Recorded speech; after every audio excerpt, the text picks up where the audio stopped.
Hello and welcome to the first of 3 programmes from the BRSCC Brands Hatch Raceday. The British Racing and Sports Car Club has been one of the main driving forces behind domestic motorsport. Today, the club organises a long list of meetings for over 20 different championships. As you're about to find out, the quality of the on-track action is second to none. Over the course of the next 3 reports, we'll bring you highlights from 6 different championships racing here this weekend. A busy day ahead, but this is just the tip of the iceberg for the organising club. We're the main club motorsport organiser in the world, really, because there's over 20 championships, 50 race meetings every year. So in terms of numbers, we're probably the largest. We're just here to try and offer the best possible service we can to the members and have the widest portfolio of championships that we can offer everyone. Cost-effective racing, basically. First up, let's take a look at the Autosport Caterham Academy, a championship open only to novice drivers. The Caterham Academy is an interesting one. It's the sort of starting point of Caterham Motorsport's motorsport ladder that graduates through to road sports and up to super sports and then R300s. The Academy brings over 50 new drivers into motorsport every year, guys who haven't raced before. Sign up to the Academy, and Brands Hatch was their first actual circuit race. They've done some sprints, but the 50 guys out here today, this is their first circuit race. Let's take a look at the grid then for the first race, and it's Elliot Norris on pole position, Charles Beaumont alongside, Achille Corbellati and Mark Lewis on row 2, Glenn Freeman and Matt Lowe on row 3, Paul Lewis and Simon Johnson on row 4. There are 26 cars on the grid, ready for this Caterham Academy Group 1 race. And on board now with Elliot Norris from pole position, clean ahead of Charles Beaumont, who's had a sluggish getaway from second on the grid. So Norris leads the pack towards Paddock Hill Bend for the first time. First circuit race for these novice drivers, having done sprints so far in their first season. And we've got a spinner there coming out of Paddock Hill Bend from the leading pack. In fact, we've got 2. So one of them is number 3, Paul Lewis, going round on the grass. The other one drops to the back of the field, as meanwhile the rest of them come charging into the Druids corner. The hairpin Matt Lowe in the number 17 car, dropping back from the 3rd row of the grid. But he charged around the outside there into the tight hairpin to gain a couple of places back on board then with the race leader, Elliot Norris. He's had an absolute fly here at the start of the race. He's already pulled nearly 2 seconds clear of the rest of the pack while they sort themselves out. 1 or 2 drops of rain starting to fall out there, and the track temperature a little bit cold for the time of year, so these cars will slide around a little bit in these early stages of the race. Paul Hawthorne there in the green number 99 car, just outside the top 10 on the grid, but he started to make some progress here. There's 11, Elliot Norris, the race leader. In second place, it's number 27, Achille Corbellati, the young Italian driver, over here as a student in motorsport engineering, and he's driving very well indeed as well at the start of this race. And then 3rd, 4th and 5th, we've got number 7, Glenn Freeman. That might come under pressure though, that position, because in the inside goes number 82, Rob Chappell. Robert Chappell, who's been a leading light in the Caterham Academy Group 1 Championship so far this year. And he picks up a good move on the way into Druids corner there. A little bit slippy on board there, you can see with the race leader, Elliot Norris, fighting away at the wheel as he comes out of Graham Hill Bend, fires himself now up the Cooper Straight, but he's still got plenty of room behind him. 1 or 2 spots of rain though coming onto the lens of one of the many onboard cameras that is running on that car. And there he is on the way then into McLaren, coming up towards the end of lap number 2. Breathing space, building up as much advantage as he can in these early stages of the race, knowing that the weather might play a part as we move on into proceedings. Number 7 there, having dropped back a couple of places, is Glenn Freeman. Was running in the top 3 earlier on in this lap, but he's dropped back a little bit more, and into second place has come the number 82 car of Robert Chappell from 9th on the grid. So down to 3rd goes number 27, Achille Corbellati, and number 77 there is Charles Beaumont, who started this race on the front row but dropped out of the top 6 early on. He's got a very good run coming up Elwood Hill on the brakes, and through he goes to pass Corbellati for 3rd place at Druids. So 77 Charles Beaumont, the ex-army officer, on a mission to fight back up the order here.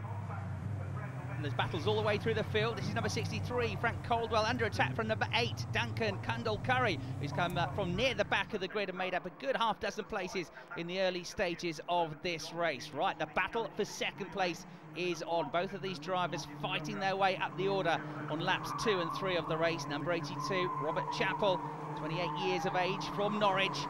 Finished second in the opening event of the year, the sprint at the famous Aintree circuit. On board now with Charles Beaumont, and he's in third place. A little bit of weaving there just ahead of him as they approach the rise to Paddock Hill Bend, and late on the brakes is Beaumont. Through he goes for the first time of asking, or does he? No, he doesn't, because back around the outside of him comes number 82, Robert Chappell. This is number 49, David Allett, started 21st on the grid, but he's made good progress up now into the top 15 as he finds himself onto the start-finish straight. The pack, though, arriving up at Druids. Number 21 there in, number 55 spins at Simon Johnson, who started the race from the 4th row of the grid. Just lost the back end under braking into Druids, but he gathers it up quickly. Now here come the leaders, and they're all together, absolutely together, 3 abreast on the way into turn 1 at Paddock Hill Bend. It's number 11, though, that's got the lead of the race still. Elliot Norris, a little bit of a tag there from Charles Beaumont as he collects the right rear wheel of Robert Chappell. Robert didn't look too happy about that, determined to hold on to his position. He brakes very late on the way into Druids despite having the outside line. On board now with Charles Beaumont as they come out of Druids and drop back downhill. 1 or 2 drops of water starting to fall here. It's getting a little bit slick out there on the way to the left-hander at Graham Hill Bend, and it's all getting very twitchy. Run towards the edge of the curbs. Just a second now covering the top 3 cars as they find themselves up Cooper Straight into the left-hander at Surtees, and getting a bit sideways and out of shape there with the windscreen wipers now on is the 2nd place car of Chappell. A little bit smoother behind him, number 77, Charles Beaumont. Needs to get a good run out of here now through Clark Curve to try and launch an attack on the way into Paddock Hill Bend, and a mistake there from the 2nd place car. That will leave the gap open, and the inside line is now with Beaumont, but we've already seen in this race that Chappell is very late on the brakes despite having the outside line. He can't do anything to defend the position this time, though. The rain falling harder and harder up to 2nd place now comes Charles Beaumont. So this is back where he started into 2nd place. It's taken him 4 or 5 laps to get there, but he hasn't lost too much time to the race leader. He needs to defend here, though, from Chappell, who brakes too late on the way into Druids, loses the back end, and through he goes, oversteers through the corner. And that will mean number 7 comes through, Glenn Freeman, to pick up 3rd place and get himself back up into the podium paying positions, and Chappell recovers. And a big moment there, flat out down Paddock Hill Bend. Again, that is number 55, Simon Johnson, but that was great car control to keep his 1600cc Caterham pointed in the right direction. So he survives that one. Meanwhile, the top 2 now come through, and look, it's getting very slippy out there for these drivers. It's their first race experience, and it will be their first experience of driving in these wet conditions. And there's another spinner there just behind. That's the number 88 car of Oliver Lymington. So these conditions will be a real test for these drivers. On the brakes up at Druids, one in the gravel, that's David Allott, who had such a good start to this race. He'll survive and get out of the gravel. Also to a spin, number 10, Samantha Finn. She too keeps the engine running, and somebody else going off in the background there. That's number 32, Mark Lewis, who started on the 2nd row of the grid and was running well inside the top 6 here in this race, but didn't lose too much time there.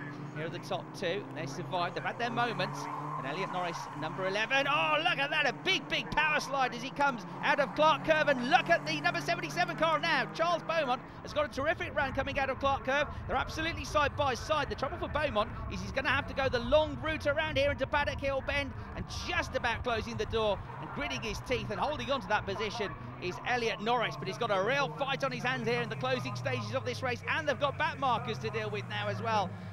On the brakes then, absolutely neck and neck as they head into Druids, on a spinner right in front of the race leader. Elliot Norris delayed there, did well to avoid contact with the spinner. This now means that the green machine of number 77, Charles Beaumont, gets into the lead, out of shape because he was offline. He's Elliot Norris. Here's a replay.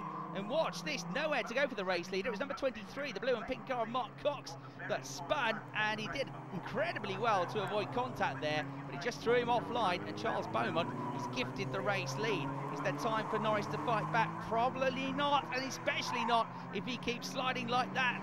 Getting onto power too early coming out of Clark Curve. Charles Beaumont then all the way back up into 1st position, and the checkered flag falls. What a great race that was. Just 1.5 seconds between the top 2. Glenn Freeman comes home in 3rd place. Achille Corbellati, Gary Dixon and Paul Hawthorne round out the top 6. Many congratulations then to our podium finishers, Charles Beaumont, Elliot Norris and Glenn Freeman. And on the podium to speak to our race winner is Lucia Cowan. Charles, fantastic race there considering it's your first ever. How does it feel? Yeah, absolutely fantastic. I mean, I had a terrible start. I spun the wheels off the front row of the grid, missed second gear and found myself an 8th coming into the first corner. From there, it was just a case of then just picking my way through people. I had a bit of an incident coming into the Paddock Hill bend when Rob, Elliot and I were all 3 abreast coming into probably one of the toughest corners in motorsport, and luckily I managed to nip up through the inside of Robert on Druids, and then it was a case of then having a scrap for the next 5 laps with Elliot. Yeah, I thought I had it in the bag, to be honest. We came up the start line, got a clear getaway, don't quite know how, a huge gap, but with the oil on the track it was so slippery, so just trying to stay ahead, and the guys just slowly were easing up on me. The trouble when you're out front, it's hard to work out how slippery the track is, so just tried to stay there. Then they were up behind me, and there was a bit of a battle between myself and Charlie and Rob Chappell, and it just got a little bit close. Rob disappeared at one point, not quite sure where he went, and then on the last lap I was coming in to Druids, up to Druids, one of the back markers was up there, came into the corner, he spun in front of me, Charlie took the advantage, went round the outside, and it was game over from there, so no time to recover it, unfortunately, but epic, really good fun. Stunning, really. I'm totally shocked. We had really good qualifying yesterday, somehow got 5th, wasn't really expecting that. Somebody joked with me before the weekend, oh, I want to see a top 10, and I was like, yeah, I'd definitely take that. And then, of course, we had practicing qualifying in the dry, really got the hang of the car there, and then we have these conditions. I've never really driven the car. I missed 2 of the sprints, so I'm a bit behind on mileage for everybody. And yeah, just sort of had to hang on to it, try not to fall off, which a few people did around me. And yeah, the last couple of laps, the rain started to come again. And at that point, it was like I knew I had a big gap behind me. I wasn't going to catch those 2, so I'll just take this and back right off. So the Caterhams get the BRSCC Brands Hatch Race Day off to a flying start, and after the break expect more of the same from the mighty Minis.